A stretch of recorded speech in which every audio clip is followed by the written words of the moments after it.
amaste de tal manera, Señor, que fue llevada tu palabra al mundo, Señor, y lo cambió, mi Dios. Cambia nuestro corazón, transforma nuestra mente, Señor, y permítenos vivir conforme a tu palabra. En nombre de nuestro Señor Jesús te lo pedimos, amén y amén. Bueno, estamos viendo en el libro Descubriendo el Glorioso Evangelio, y el tema de hoy es el Hijo de Dios en gloria. En este capítulo nosotros aprenderemos o recordaremos que el Hijo de Dios no comenzó su existencia en su nacimiento en Belén. Más bien, Él ha existido a lo largo de la eternidad, compartiendo igualdad con Dios tanto en naturaleza como en gloria. El Hijo de Dios es creador, sustentador y Señor soberano de todo lo que hay. Cuando nosotros entendemos que el Hijo de Dios es creador, sustentador y Señor soberano de todo lo que hay, nuestra manera de pensar y nuestra manera de sentir en nuestro corazón tiene que cambiar. Tiene que mostrar un aspecto de nuestra vida diferente. ¿Por qué? Porque ahora ese Cristo que sustenta, que crea y que es Señor soberano, ¿vive dónde? En nosotros. ¿Sí? La deidad del Hijo. ¿Qué es la palabra deidad? Según Sproul, enfatiza que la deidad no es algo que se pueda poseer o compartir, sino que es la plenitud de la esencia divina.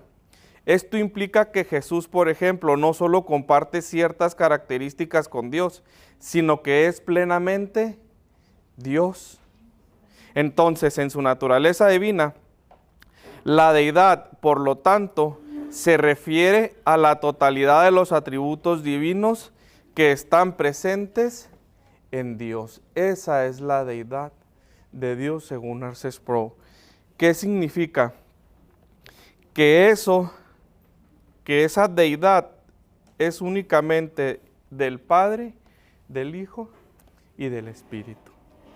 ¿Sí? La deidad del Hijo, las Escrituras testifican que el único Dios verdadero existe en una Trinidad, de la palabra latín trinitas, que significa triple o tres en uno. El Padre, el Hijo y el Espíritu Santo.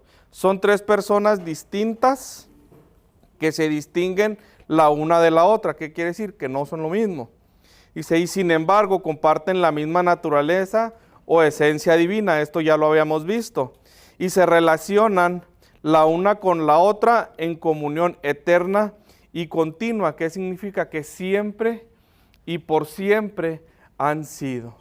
Y han sido uno en tres diferentes o tres distintos, ¿sí? Dice, el Hijo que se hizo hombre y murió en la cruz del Calvario es el Dios eterno, igual al Padre, igual al Padre y al Espíritu en todo, compartiendo su gloria incomprensible. ¿Por qué dice que su gloria incomprensible, hermanos? ¿Quién de nosotros es capaz de comprender la gloria de Dios, o el amor de Dios, o lo infinitamente bueno de Dios, etcétera?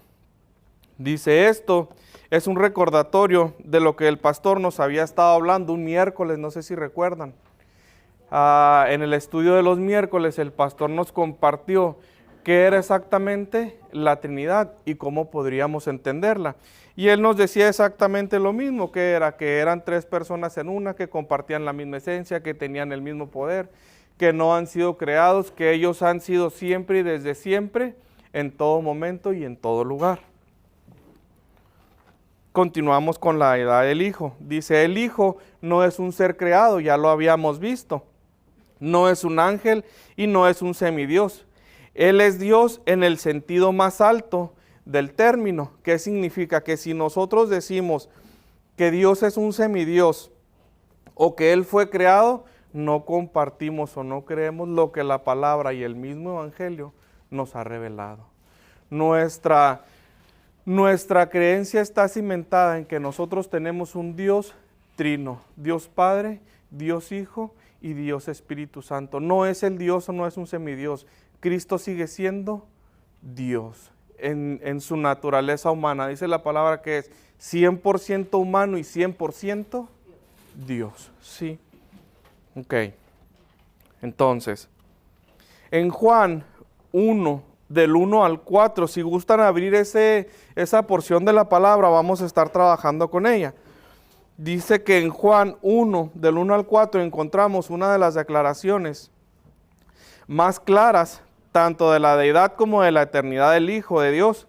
Identifica las verdades que se revelan en este texto. ¿Por qué Juan? Mateo, Marcos y Lucas nos hablan en gran manera de lo que el Señor hizo cuando estuvo entre nosotros, los milagros, la vida y todo lo demás. Juan habla más acerca de lo que es la deidad de Dios. ¿Sí? Entonces, en el versículo 1 dice, en él era él, en el principio era el verbo. Entonces dice, esta es una referencia a la relación de unidad y sin embargo la distinción que existe entre el Padre y el Hijo a través de ¿qué? De la eternidad. ¿Por qué dice que hace una distinción? Porque ahí nos dice, en el principio era el verbo. El inciso B, el verbo era con Dios. Entonces ahí vemos esa distinción o esa separación. El verbo era Dios y el verbo estaba con Dios. Entonces, dice que esta es una referencia a la relación de la unidad y sin embargo la distinción que existe entre el Padre y el Hijo a través de la eternidad. Y nosotros podemos ver lo que es la unidad e igualdad. El Padre y el Hijo existían en perfecta comunión. La frase podría ser traducida como, y el verbo estaba cara a cara con Dios, denotando el íntimo compañerismo, comunión y deleite que existía entre el Padre, el Hijo y el Espíritu Santo. Cuando nosotros venimos a los pies del Señor, ¿qué es lo que nos trae a esos pies? El Espíritu Santo. Y el Espíritu Santo sigue siendo Dios. ¿Sí? Guarde eso y más tarde lo vamos a ver. La distinción, el Padre y el Hijo de la misma esencia divina, aquí lo podemos ver otra vez. El Padre y el Hijo son de la misma esencia divina, pero son dos personas reales y distintas que existen en perfecta comunión. ¿Junto con quién? Junto con el Espíritu Santo. ¿Sí? Es una comunión divina. Continuamos con la deidad. El inciso C. El inciso C dice, y el verbo era Dios. Y el verbo era Dios. Si nosotros tuviéramos alguna duda con respecto a esto todavía, en Juan 17:5, quiero que se concentren en lo que viene siendo, que son uno, que son lo mismo. Juan 17:5 dice, y ahora glorifícame tú, Padre, junto a ti con la gloria que tenía contigo antes de que el mundo existiera. Ahí sabemos que Él ya existía antes de la fundación o el principio de los tiempos o la fundación del mundo. Y luego en el versículo 11, ahí mismo en Juan dice, ya no estoy en el mundo, pero ellos están en el mundo y yo voy a ti. Padre Santo, guárdalos en tu nombre, en el nombre que me has dado, para que sean uno, así como nosotros. Entonces, hasta ahí nosotros podemos ver que las mismas palabras del propio Señor Jesucristo está diciéndole al mundo que ellos son ¿cuántos? Uno nada más, ¿sí? Continuamos. Entonces, el inciso C dice, y el verbo era Dios. Ahí vemos otra vez o recalcamos que ellos son uno solo. Dice el versículo 1, dice, en esta declaración indiscutible de la deidad del verbo, esta es una declaración indiscutible de la verdad del verbo. En el griego original, la frase es literalmente, y Dios era el verbo. Entonces, dice, kaiteos en o logos. El Hijo de Dios es Dios, el Hijo. Otra vez, el Hijo de Dios es Dios, el Hijo. La plenitud de la deidad habita en él. Y ahí nos dice que leamos Colosenses 2:9. ¿Alguien lo tendrá ahí a la mano, hermanos, por favor?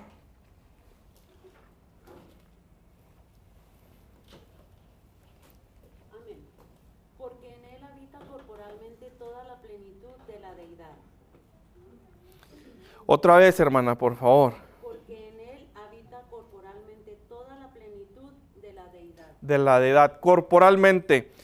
Me atreví a traerlo en la Nueva Traducción Viviente, y la Nueva Traducción Viviente de Colosenses 2:9 dice, pues en Cristo habita toda la plenitud de Dios en un cuerpo humano.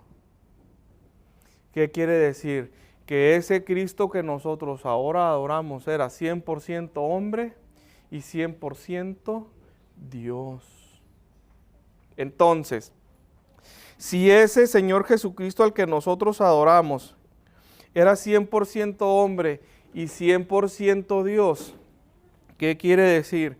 Que siguen siendo uno, aunado al Espíritu Santo ¿de quién? De Dios. Sí. El inciso de todas las cosas, ¿qué va ahí? Por él fueron hechas, y sin él nada de lo que ha sido hecho fue hecho. ¿Qué quiere decir? Que el único sentido de que fuera en sí la creación fue por él. Entonces, ojo aquí, si todo fue hecho por él, y sin él nada de lo que es hecho fue hecho, ¿por qué nosotros en ocasiones sentimos que él nos debe algo? ¿Por qué nosotros en ocasiones sentimos que Dios nos debe algo? Que el Señor Jesús nos debe algo, que su Santo Espíritu nos debe algo, y nos enojamos con él, y dejamos de orar y dejamos de leer. Si se fijan, a lo largo de lo que hemos estudiado hasta el día de hoy, ¿de quién se trata todo en la palabra, muchachos? De Dios, del Hijo y de su Espíritu. Entonces, ojo aquí con esto nada más. Esta es una invitación a que si nosotros sabemos y entendemos quién es el Hijo, cómo debemos de vivir conforme a lo que la palabra nos dice. Si el Hijo es Dios, y Dios y el Hijo y el Espíritu son uno solo, hermanos, en nosotros debiera estar ese agradecimiento para ¿con quién?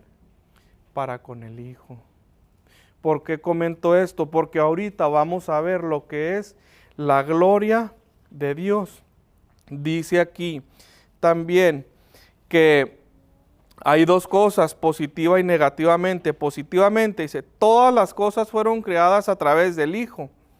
Dice que Él fue el coagente de la creación al lado del Padre y el Espíritu. ¿Qué quiere decir? Que sin Él no hubiera sido nada hecho. ¿Sí? Negativamente dice, nada existe que no haya venido a ser a través de Él. ¿De quién? Del Hijo.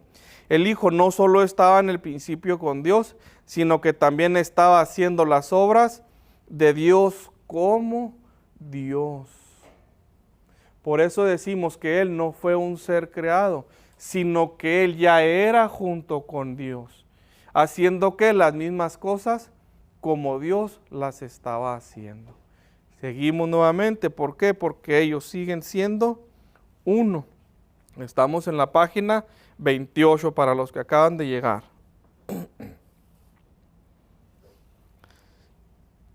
Continuamos con la deidad. El inciso E. ¿Qué dice el inciso E, hermanos? En él estaba la vida. En él estaba la vida, y la vida era la luz de los hombres. En el Salmo 36:9 declara, porque contigo, Dios, está el manantial de la vida. En tu luz veremos la luz. Y luego nos dice, Es increíble que lo que el salmista atribuye a Dios, el apóstol Juan se lo atribuye ¿a quién? Al Hijo. Entonces, todo lo que tiene vida y se mueve lo hace ¿por qué? Por gracia del Hijo de Dios. Todo lo que nosotros tenemos el día de hoy es únicamente ¿por qué? Por gracia. Y ahorita comentaba, nosotros pensamos que el Señor nos debe. Si yo vengo y oro y el Señor no cumple con respecto a lo que yo pido, lo dejo de hacer. ¿Por qué? Pues porque no hizo lo que yo quería. Y el aliento de esta mañana con el cual nosotros vinimos a este lugar es por gracia. Únicamente por gracia y por amor. Cuando nosotros entendemos esto, comprendemos la humildad con la que el Señor Jesús vino e hizo todo lo que tenía que hacer para glorificar ¿a quién? A su Padre. Todo fue por gracia y por amor. Seguimos con la deidad. Dice, cualquier conocimiento verdadero de Dios que los hombres han poseído ha venido a ellos como un legado lleno de ¿qué? De gracia por parte del Hijo nuevamente. Dice, es una maravilla incomprensible que la fuente de toda vida entregada a su vida por aquellos que estaban muertos. Y nosotros decimos que estamos muertos o estábamos muertos ¿en qué? En delitos y pecados. Entonces, dice que el versículo enfatiza que la vida de Cristo es la fuente de la luz que ilumina a la humanidad. ¿Cómo? Mostrando que no solo es el dador de la vida física, sino también de la vida eterna y de la vida ¿cuál? Espiritual. Entonces, si el versículo nos dice, y en él estaba la vida, y la vida era la luz de los hombres, ¿qué quiere decir? Voy a poner un ejemplo. Cuando nosotros estamos muertos en delitos y en pecados, hagan de cuenta que están en un cuarto oscuro, completamente oscuro, no se ve absolutamente nada, y tú tienes que cruzar de ese extremo a ese extremo. Pero como está completamente oscuro, tú vienes tropezando con todo lo que hay en el cuarto, ¿sí? Porque no ves. Entonces, cuando el Espíritu de Dios viene al hombre y el Señor en su gracia y amor te salva, haz de cuenta que la luz de ese cuarto se enciende. Y cuando la luz de ese cuarto se enciende, quiere decir que el velo de tus ojos a través del Espíritu ha sido removido. Y ahora tienes ojos ¿para qué? Para ver ¿qué? El pecado que cometías en contra de Dios. Esa es la luz que representa el Señor Jesús. ¿Dónde? En nuestra vida. ¿Por qué? Porque ahora puedes ver con qué vas a chocar. Antes no. Antes estabas en tu carne y hacías lo que a la carne le favorecía o le gustaba. Ahora, por medio de esa luz, tú vienes y ves, no, ahí está la silla, voy a rodear. Ahí está la mesa, voy a rodear. Esa es la luz que el Señor representa en tu vida. El Señor dice, yo no debo de mirar como estoy mirando, me aparto. Yo no debo hacer lo que estoy haciendo, me aparto. Pero esa es únicamente, hermano, hasta que el Espíritu de Dios viene a tu vida, mora en tu corazón y ejerce un cambio. Ojo aquí, si tú continúas viviendo de la misma manera en la que vivías y dices que eres cristiano, algo no concuerda y Dios no se equivoca. Ojo entonces con esto. Él, hermanos, no se equivoca. Sí, continuamos. Fíjense cómo ahí también nos dice que el salmista dice y muestra la luz que veremos, y Juan lo hace y se lo atribuye al Hijo. Ellos siguen siendo uno, ¿sí? En el punto número 2, la deidad del Hijo. Dice, en Filipenses 2:6 encontramos otra prueba de la deidad y eternidad de Cristo. Dice, identifica las verdades que son reveladas en este pasaje.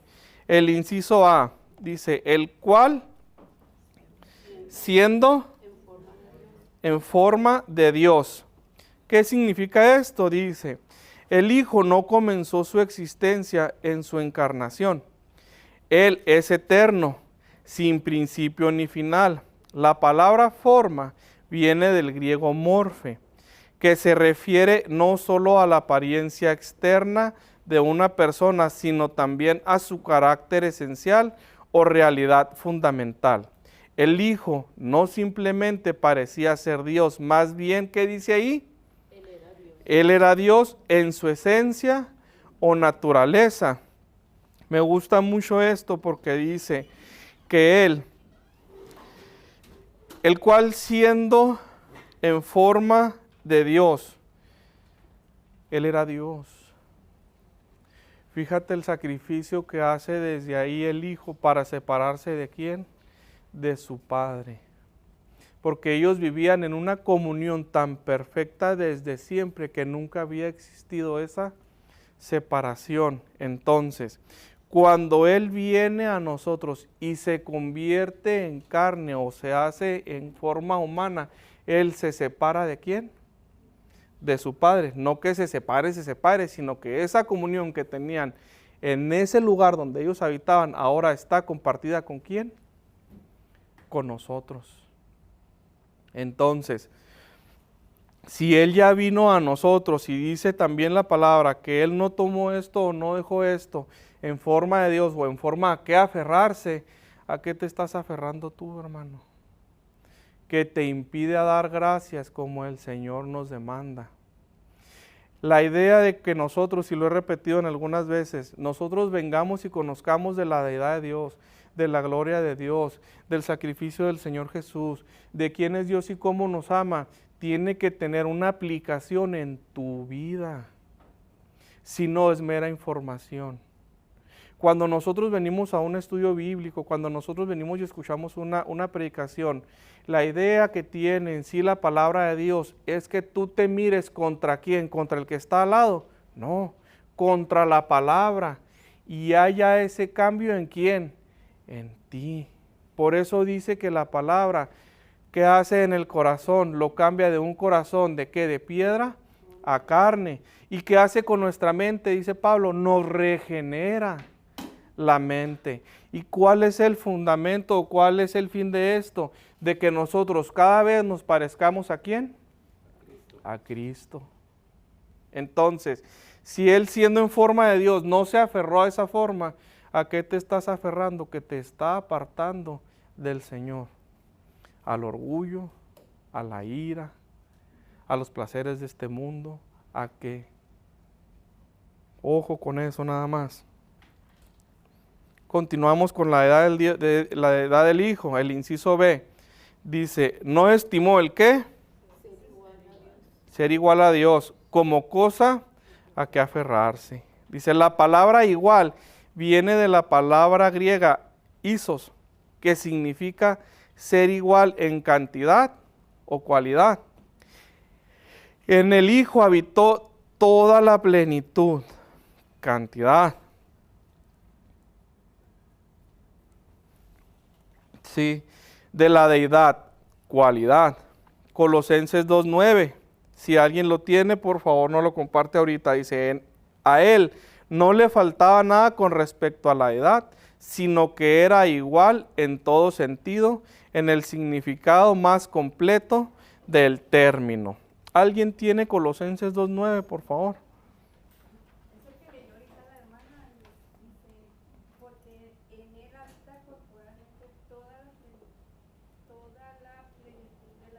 De la deidad. Y luego yo lo leí en la Nueva Traducción Viviente, que es, pues en Cristo habita toda la plenitud de Dios en un cuerpo humano.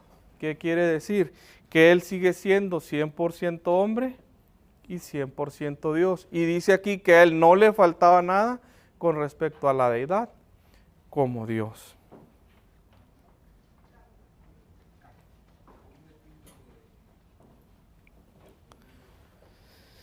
Entonces, dudas, comentarios, hermanos, hasta aquí. No. Muy bien. Entonces, vamos a iniciar. Mire, voy a leer un pasaje de la Escritura, solamente para tener una idea de lo que está sucediendo ahora en nuestros días y está afectando de una manera enorme, enorme en nuestra vida cristiana, en nuestra iglesia.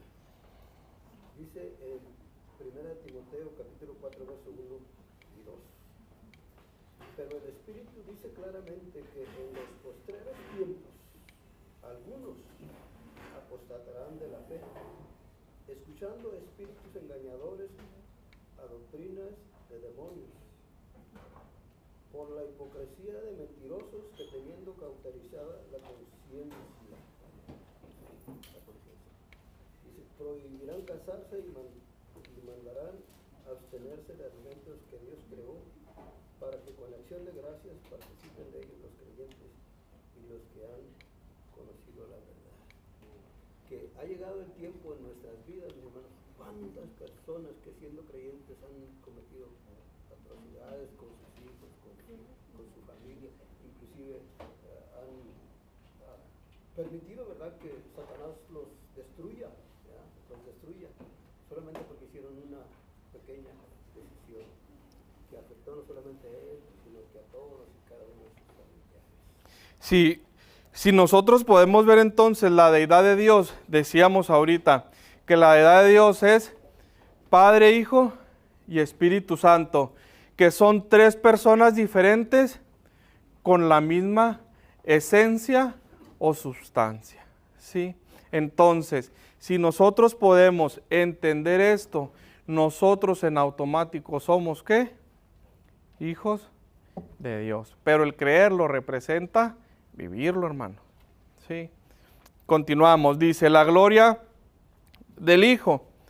Entonces, según Arthur W. Pink, ¿qué es la gloria de Dios? Dice, la gloria de Dios es la manifestación de su grandeza, poder y santidad, tanto en su carácter como en sus obras. Se puede entender de varias maneras, como un atributo, como los atributos divinos, santidad, poder, sabiduría y el más grande amor. Una manifestación de su presencia en el Antiguo Testamento dice que la gloria de Dios se mostraba cuando cubría el testamento, y en el Nuevo Testamento a través de ¿quién? Del Señor Jesucristo. ¿Sí? Dice que la gloria de Dios también es la transformación del creyente por obra y gracia del Espíritu Santo por medio de la fe y haciéndolo más a la imagen de Cristo. Esto es la motivación divina. ¿De quién? Del Señor nuestro Dios. ¿Cuál? Que la gloria sea siempre para Él. Sí. Entonces dice, ahora nos detendremos en considerar la gloria que era suya antes de la encarnación, antes de la fundación del mundo, incluso desde toda la eternidad. Él estaba con el Padre y Él compartió su gloria. En Juan 17:5 lo veíamos ahorita. ¿Sí? ¿Qué significa? Que el Señor Jesús siempre ha compartido la misma gloria. ¿Con quién? Con Dios.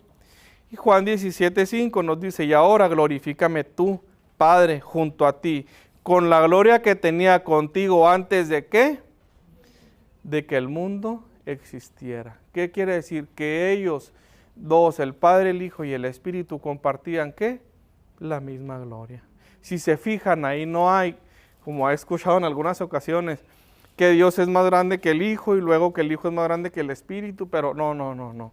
Ellos todos son lo mismo o iguales.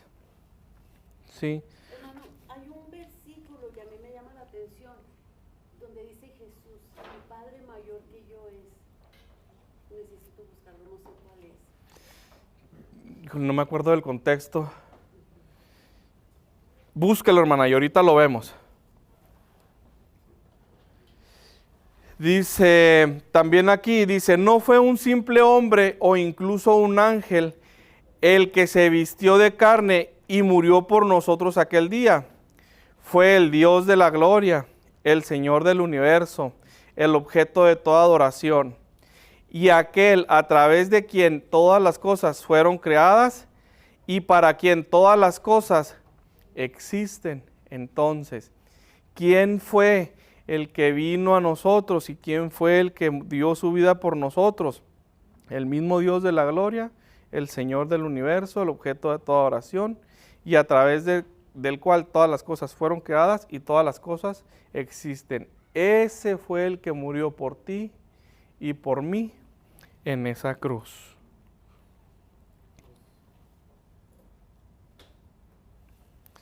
El 1, en la gloria, dice, en Colosenses 1, del 15 al 17, se encuentra una declaración poderosa acerca de la naturaleza eterna del Hijo y de la gloria que Él comparte con el Padre en su encarnación.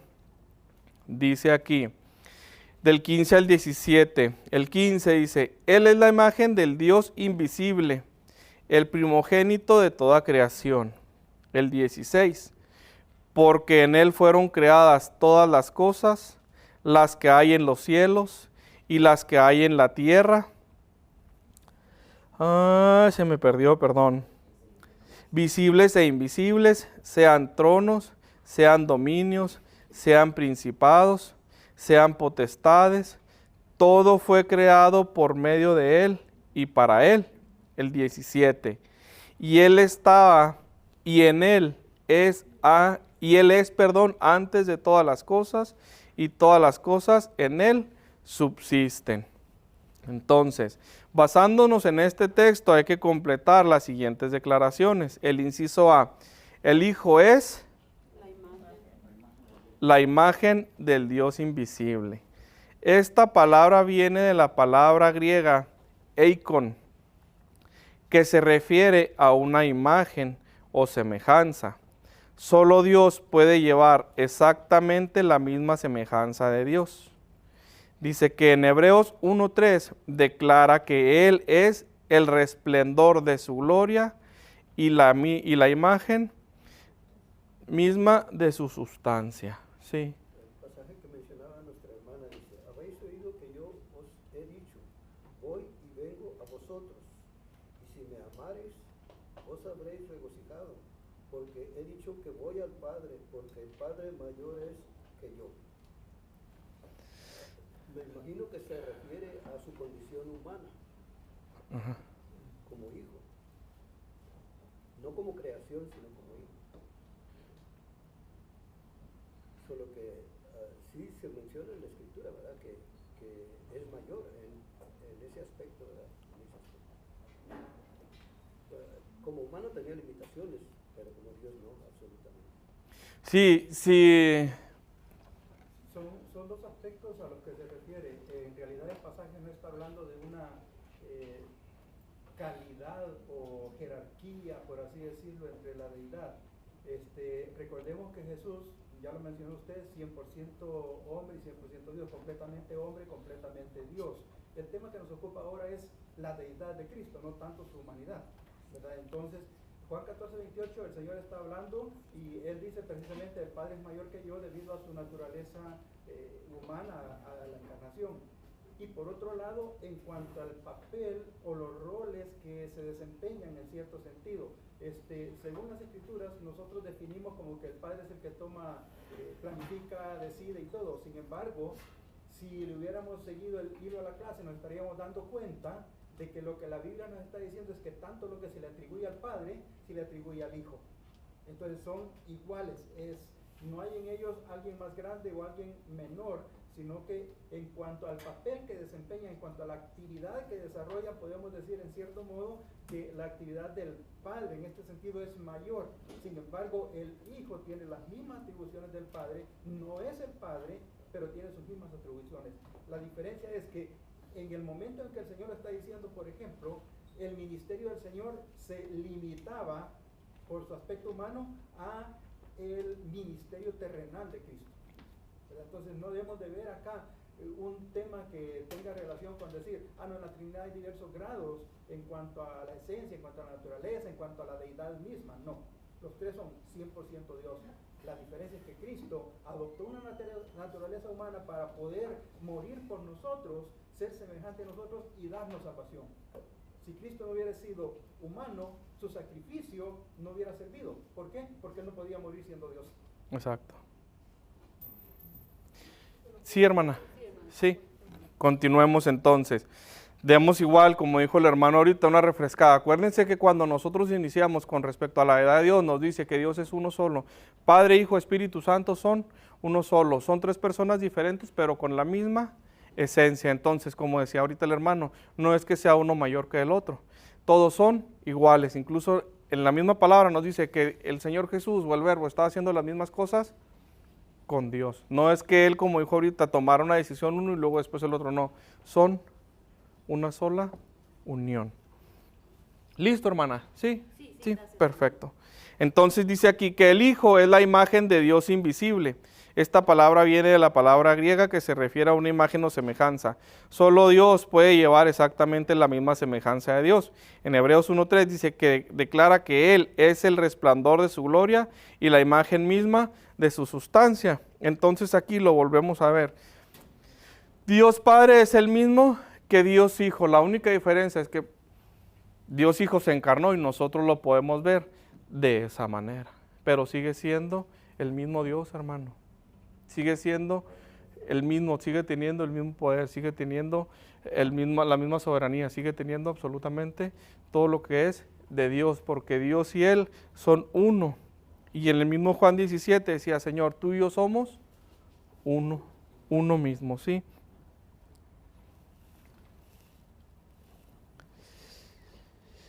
Seguimos con la gloria. El inciso B dice, el hijo es el primogénito de toda creación. Y luego nos da una explicación aquí que dice, esto no es una negación de la deidad de Cristo, ni tampoco evidencia de que Él es un ser creado.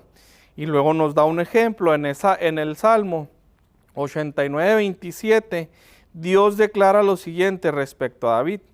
Yo también lo pondré por primogénito, el más excelso de los reyes de la tierra.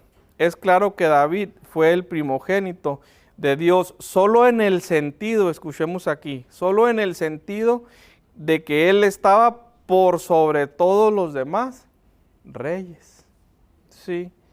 Entonces dice, es claro que David, por los demás reyes, el Hijo de Dios es el primogénito en el sentido de que Él es exaltado sobre la creación y es distinto a esta. A Él le pertenecen todos los derechos y privilegios del Hijo primogénito. Es un ejemplo más o menos de lo que se veía, si ustedes recuerdan en el contexto judío, cuando nacía el primogénito, ¿quién se llevaba las bendiciones? El primogénito. ¿A quién le correspondía? Se puede decir lo del padre, al primogénito, ser el primero, ¿verdad? El inciso C, hermanos. Dice, el Hijo es antes de todas las cosas. Dice aquí, la eternidad, supremacía y preeminencia del Hijo se evidencian en esta declaración. Entonces, dice que el Hijo es antes de todas las cosas, de todo lo que existe, de todo lo que conocemos y lo que no conocemos, de todo lo que vemos y todo lo que no vemos. El Hijo existe antes de todo, ¿sí?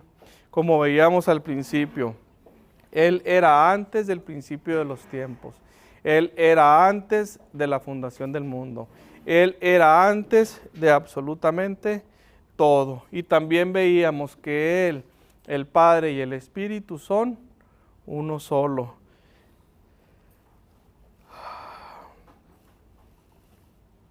El Hijo es el creador de todas las cosas. Dice que toda la creación le debe su existencia al Hijo. está directamente relacionada con Él y permanece en relación ¿a quién? A Él. ¿Qué quiere decir? Que nosotros, hermanos, fuimos creados por Él. ¿Sí? Que somos de Él y que somos ¿para quién? Para Él. ¿Sí? Entonces,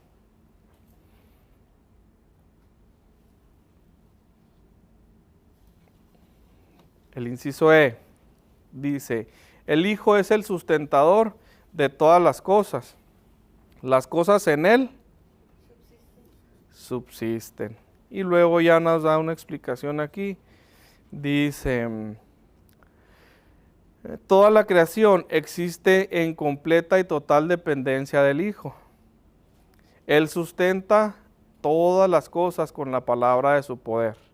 En Hebreos 1:3 dice, el Hijo no es como el Atlas mitológico. ¿Sí saben cuál es el Atlas mitológico? Está muy fuerte deteniendo el mundo. Sí, hay una imagen donde se ve muy fuerte deteniendo el mundo, hay otra donde se ve como que está así, hijo Jesús ya no lo puede. Entonces, ¿por qué nos dice esto aquí? Dice, el Hijo no es como el Atlas mitológico, que gime bajo el peso de un solo mundo. Al contrario, el Señor sostiene incontables mundos con la facilidad de ¿qué? De su palabra. Y es de su palabra, de una sola palabra. ¿Qué quiere decir esto? Porque hace reflexión con respecto al Atlas mitológico. Porque el Señor lo que hizo, lo hizo por amor y por gracia. Ese sujeto del Atlas mitológico se ve como si no pudiera, se ve como si estuviera cansado, se ve. Y el Señor al que le servimos no es así. Él sostiene todo desde antes y hasta el fin, porque Él es el principio y Él es el fin. Dice que Él es la luz, que Él es la vida. Sí, entonces, ese es nuestro Dios. El inciso F dice, el Hijo es el propósito supremo de todas las cosas. Todo fue creado por Él. Si nosotros vemos que todo fue creado por Él, ¿qué creen que significa, hermanos? Que le pertenece a Él. ¿Qué más, hermanos? Él nos conoce. Que Él nos conoce. ¿Cómo nos conoce, Mari? Pues es que si Él nos crió, Él sabe, o sea, cuando tú haces algo, tú sabes, por ejemplo, un pastel, tú sabes que le echaste 3 huevos, que le pusiste qué cantidad de vainilla, así Él conoce nuestra alma, nuestro ser. Así es. Fíjense lo que dice aquí, el Hijo es propósito supremo de todas las cosas, todo fue creado por Él, nosotros fuimos creados por Él. Entonces, en ocasiones nosotros pensamos en nuestra humanidad finita que podemos que esconderle algo a Dios. Incluso en muchas ocasiones, cuando estamos solos, nosotros pensamos que nadie nos ve, pero Él, ¿qué hace? Él te ve, Él te conoce, Él conoce tu corazón. Él sabe quién eres. ¿Por qué? Porque Él te formó.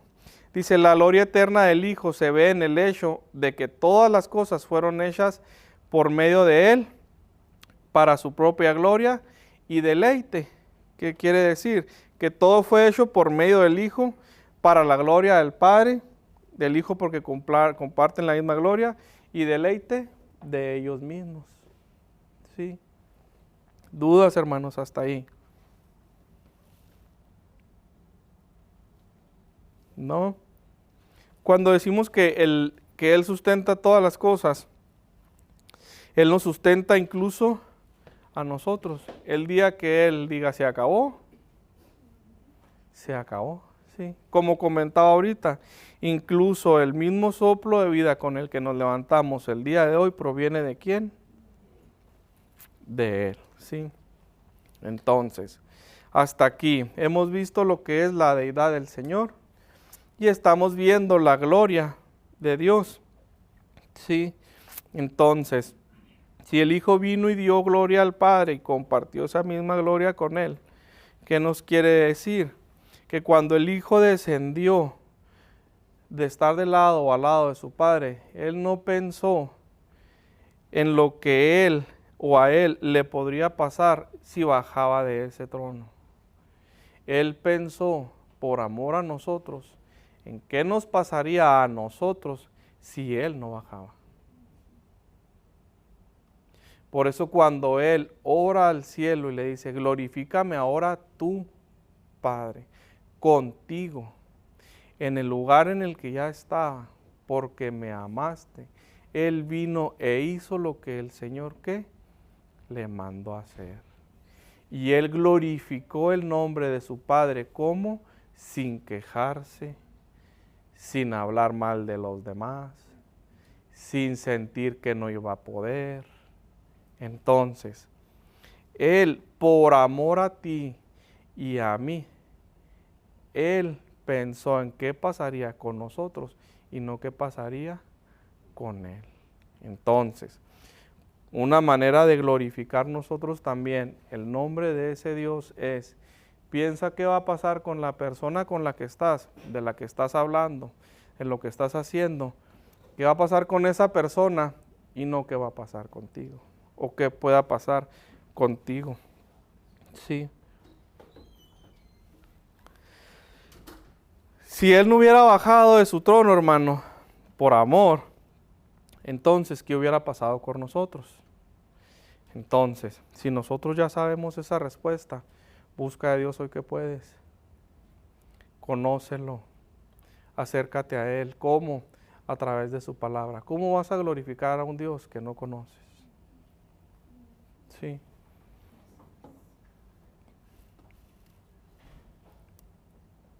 Número 2, en Isaías 6, del 1 al 10, se registra una de las descripciones más gráficas y majestuosas de Dios en las Escrituras. Sin embargo, investigando un poco más, descubrimos que la visión de Dios por parte de Isaías fue una visión del Hijo. ¿Alguien tiene Isaías ahí que nos lo pueda compartir, hermanos? ¿Cómo? Sí, por favor. En el año que murió el rey Usías, vi yo al Señor sentado sobre un trono alto y sublime, y sus faldas llenaban el templo. Por encima de él había serafines, cada uno tenía 6 alas, con 2 cubrían sus rostros y con 2 cubrían sus pies, y con 2 volaban. Y el uno al otro daba voces diciendo, Santo, Santo, Santo, Jehová de los ejércitos, toda la tierra está llena de su gloria.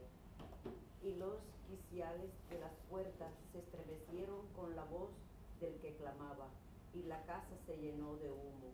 Entonces dije, ay de mí, que soy muerto, porque siendo hombre inmundo de labios y habitando en medio del pueblo que tiene labios inmundos, han visto mis ojos al Rey Jehová de los ejércitos. Y voló hacia mí uno de los serafines, teniendo en su mano un carbón encendido, tomado del altar con unas tenazas, y tocando con él sobre mi boca, dijo, he aquí que todo esto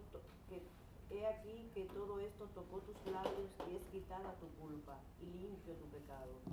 Después oí la voz del Señor que decía, ¿a quién enviaré y quién irá por nosotros? Entonces respondí yo, heme aquí, envíame a mí.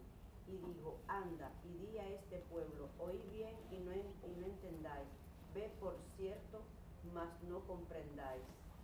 Engruece el corazón de este pueblo y agrava sus oídos y ciega sus ojos para que no vea con sus ojos ni oiga con sus oídos, ni su corazón entienda ni se convierta y haya para él sanidad. Sanidad. Ok. El inciso A nos dice, gracias hermana, de acuerdo con Isaías 6, del 1 al 3, ¿a quién vio Isaías, hermano? Al Señor. Y luego nos dice, en el versículo 1, en el título Señor se traduce de la palabra hebrea Adonai, pero en el versículo 3 se traduce de la palabra hebrea Yahvé o Jehová. Incuestionablemente, aquel que Isaías ve es Dios. Sin embargo, Juan 12, del 39 al 41, identifica a este ser como la segunda persona de la Trinidad. El Hijo de Dios afirmando así que Cristo es Dios. Y Juan 12:39, en la Nueva Traducción Viviente lo manejo de esta manera, o me gusta esa traducción porque es un poquito más entendible, que no se aparte mucho de la palabra. Y dice, Juan 12:39 al 41, dice, pero la gente no podía creer, porque como también dijo Isaías, el Señor les ha cegado los ojos y les ha endurecido el corazón, para que sus ojos no puedan ver y su corazón no pueda entender, y ellos no puedan volver a mí para que yo los sane. Isaías se refería a Jesús cuando dijo esas palabras, porque vio el futuro y habló de la gloria del Mesías. A eso se refiere en esa cita. Entonces, teniendo en cuenta esto, dice, de acuerdo con Isaías 1, ¿cómo se describe al Hijo de Dios? Isaías 1 dice, en el año en que murió el rey Usías, vi yo al Señor sentado sobre un trono alto y sublime, y sus faldas llenaban el templo. Hasta ahí. Entonces, de acuerdo a Isaías 1, ¿cómo se describe al Hijo de Dios? Sentado sobre un trono alto y sublime. Ahora, el pastor nos explicaba hace poco, es un sentido figurado, hermanos, sí. Recordemos eso.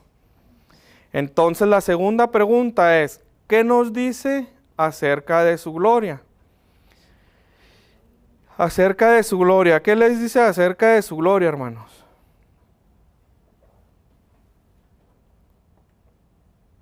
Fíjense lo que dice ahí. Sentado sobre el trono alto y sublime, y sus faldas llenaban el templo. Entonces, ¿qué quiere decir? Y luego continúa con los serafines que tapaban sus ojos, que todo lo demás. ¿Qué quiere decir aquí?